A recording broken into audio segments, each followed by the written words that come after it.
U svakom slučaju, znači, poslaću vam taj model cenovnika koji smo već slali svima, ali ajmo ponovo da to sad i ovde na Republičkom odboru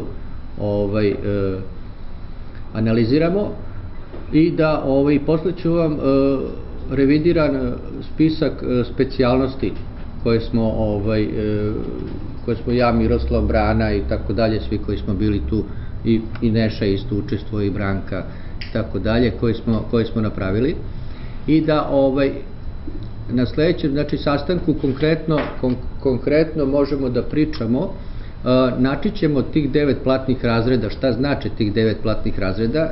Nisam bez veze to rekao, zato što je to 9 puta nešto.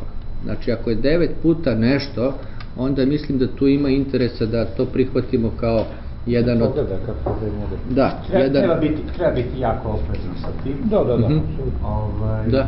9 puta dnevnica od 150 dinara, da odete na službeni put do Niša i do Vranja i da se vratite nazad, je opet nedovoljno da pokrije troškove. Tako da, ja sam više za to da se ide kao što su advokati, znači da imamo svoj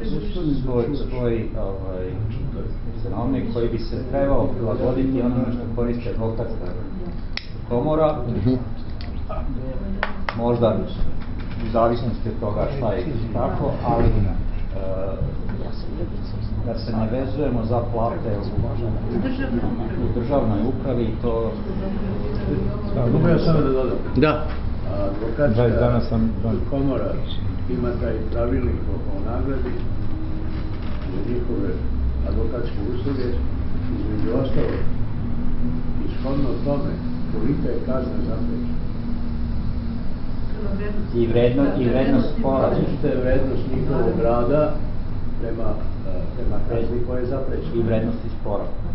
Ili u parnici vrednosti spora, za Boga. Eto, ja ću onda da pronađem i njihovu tarifu i poslaću vam i to na mail.